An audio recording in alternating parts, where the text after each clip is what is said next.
RCF Notre-Dame.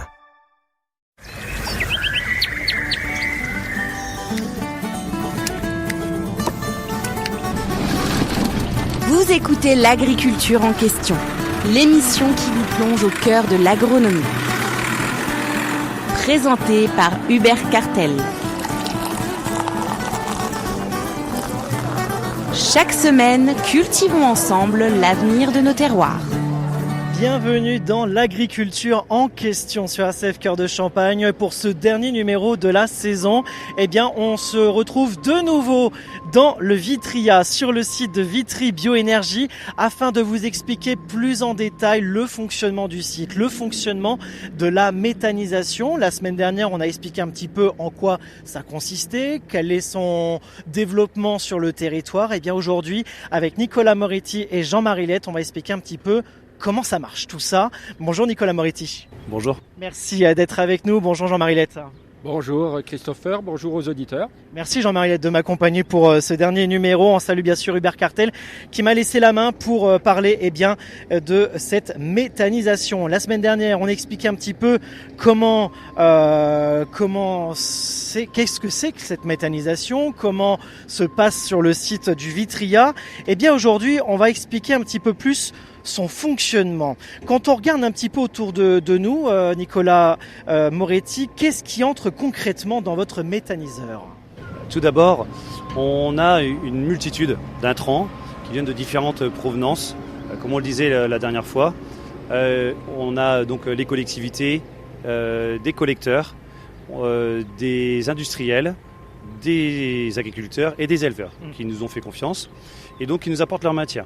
Notre travail, c'est de vérifier la qualité de ces intrants pour qu'il n'y ait aucun problème biologique ni épidémique, si je peux dire avec de mauvaises bactéries qu'on ne devrait pas avoir. Et une fois que tout ça est vérifié en qualité, avec nos biologistes, nous vérifions qu'une recette qui a été élaborée en amont fonctionne bien. Donc nous prélevons régulièrement durant le process ces matières-ci et de façon à ce que celles-ci fassent du gaz à leur tour. On va traiter le gaz qui a une qualité irréprochable pour notre acheteur de gaz Engie via l'injection chez GRDF. Allez, je vous propose, on a un petit peu le temps aujourd'hui sur RCF, Nicolas Moretti, de expliquer un petit peu, j'appelle ça un circuit pour moi parce que le circuit il est quand même assez long, donc vous avez, on va dire, des ingrédients, on va parler facilement pour nos auditeurs, on a des ingrédients autour de nous pour le mettre dans le mixeur. Écoutez, si vous voulez parler cuisine, ouais, on a des ingrédients, voilà. On va prendre de bons ingrédients, c'est ça. les incorporer et puis mélanger tout ça à bonne température, pas trop chaud, pas trop froid, sinon ça colle, ou voilà, etc. Et puis après, une fois que tout ça c'est fait, on va récupérer les émanations justement pour faire ce gaz, en effet. Et vous arrive jamais de soucis ? Oh, faut jamais dire jamais. Si, on en a eu plein. On a appris plein de choses.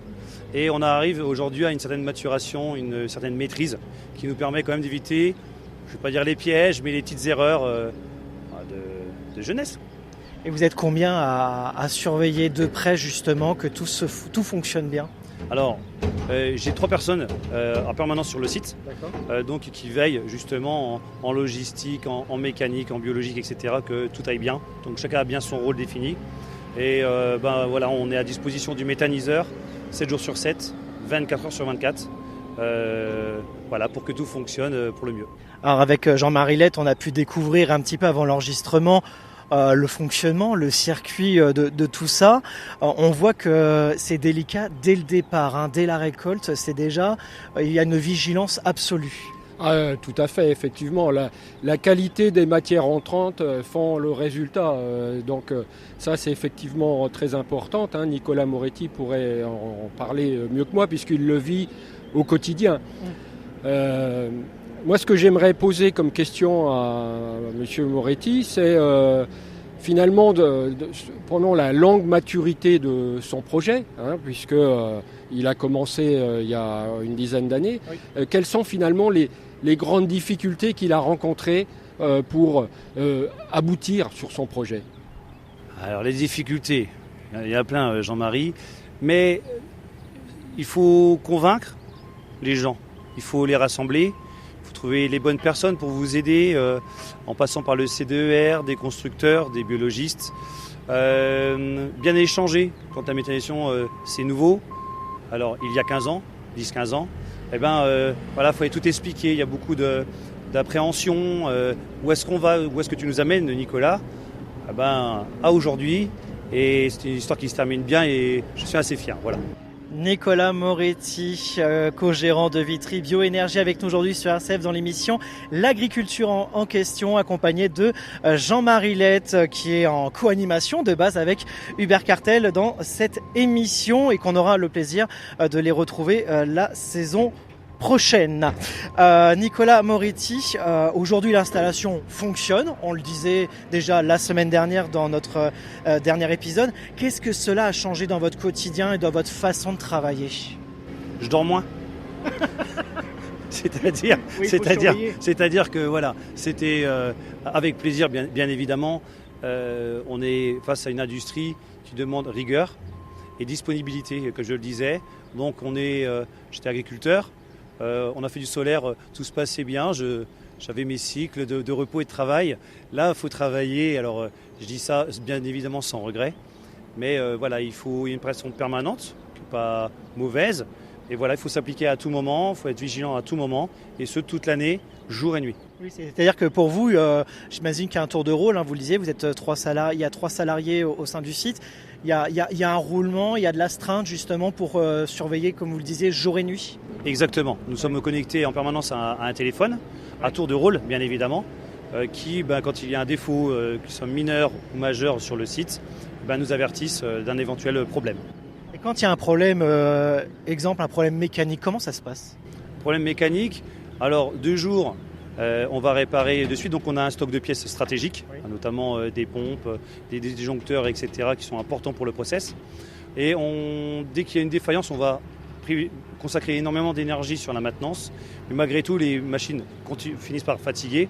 Donc avec notre stock, on fait du plug and play, c'est-à-dire qu'on va enlever la pompe défaillante, notamment si c'était une pompe, on va remettre directement la nouvelle, le temps de réparer celle qui était bonne à réparer justement, qui était endommagée.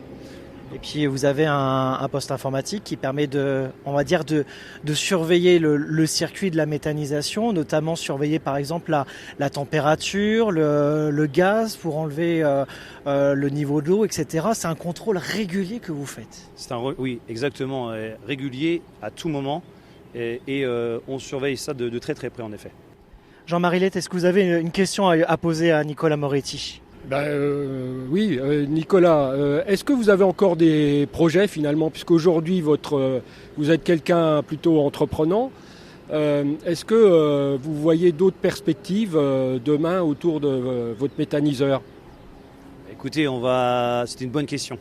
On va continuer à convaincre, le travail n'est jamais terminé, il y a toujours des matières organiques qui méritent encore d'être traitées via la méthanisation.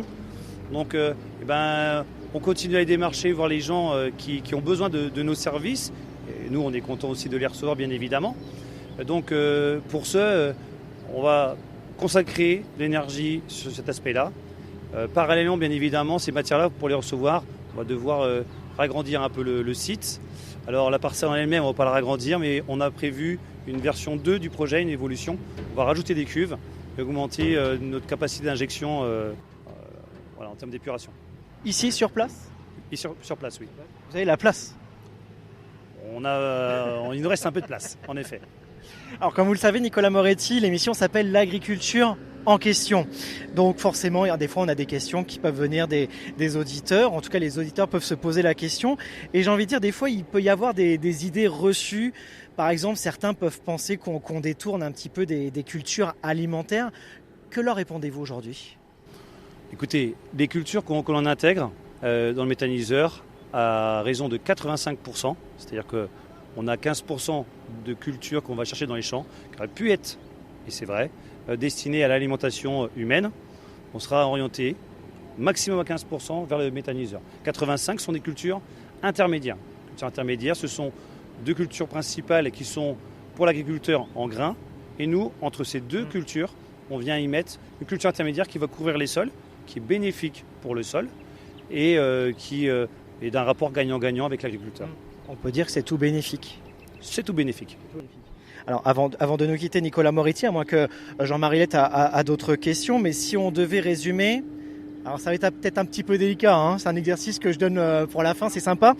Si vous deviez résumer la méthanisation en une phrase à nos auditeurs, vous diriez quoi? C'est un exercice en effet. Eh ben, écoutez, c'est une aventure à vivre. Oui. C'est riche humainement, techniquement, et même après une bonne séance de douleur, on est content de ce qu'on fait. Voilà, et on est fiers. On le voit dans votre visage et dans votre voix, hein, les auditeurs ne nous voient pas, moi je vous vois, mais dans votre voix on l'entend, la fierté d'avoir lancé ce projet. Oui, en effet, on est fiers. Ah oui, on est passionné. Il faut être passionné pour y arriver. Et une fois de plus, oui, voilà, c'est un aboutissement et on est content de produire de l'énergie localement avec tout ce qu'on voit, produire de l'engrais organique bon pour les champs et puis de rendre service un peu à toutes les collectivités industrielles qui ont besoin de nous et pour lesquelles voilà, on se met à disposition. Jean-Marie Lette, avant de nous quitter avec Nicolas Moretti, on rappelle, hein, voilà, on vient de découvrir pendant ces dernières émissions de l'agriculture en question sur ACF Cœur de Champagne, eh bien, ce site de Vitry Bioénergie dans le Vitria. Et on le disait lors de l'avant-dernière émission que la région Grand Est est une belle région en termes de méthanisation. Oui, tout à fait. On est la première région française, donc c'est une fierté pour la région. On l'est aussi pratiquement sur l'éolien, donc en matière d'énergie renouvelable, on est une région plutôt leader. Je voudrais poser une dernière question. Il nous reste un peu de temps à Nicolas. Oui. Si vous rencontrez en fait un agriculteur qui se pose la question de mettre en place la méthanisation, quel conseil vous lui donneriez ? Eh bien, crois fort en ton projet. Accroche-toi, même dans les tempêtes. Accroche-toi, parce que rien n'est gagné. Quand il faut convaincre, investir du temps, aussi prendre dans les économies pour avancer, payer les bureaux d'études. Et toutes les personnes qui nous aident, il faut y croire, il faut s'accrocher, il faut convaincre et il faut le vivre. Et oui, je recommanderais à un agriculteur de le faire pour toutes ces choses-là. Et puis également, il faut le dire, pour la partie aussi économique où on a une certaine maîtrise de notre exploitation, de sa vie économique et technique, qui est très importante pour moi. Merci beaucoup Nicolas Moretti d'avoir pris ce temps aujourd'hui sur RCF et lors de cette dernière émission. Merci Jean-Marie Lette. Merci, au revoir aux auditeurs. Merci à vous Nicolas Moretti, on vous souhaite une bonne continuation et de très beaux projets à venir alors. Eh bien écoutez, je vous remercie beaucoup et je vous dis au plaisir. Et merci d'avoir partagé votre métier et votre passion au quotidien. À nos auditeurs, une agriculture qui produit à la fois des cultures, de l'énergie et qui interroge aussi notre modèle de demain. Une réalité de terrain que nous venons de découvrir au cœur de cette exploitation dans le Vitria. Merci à tous.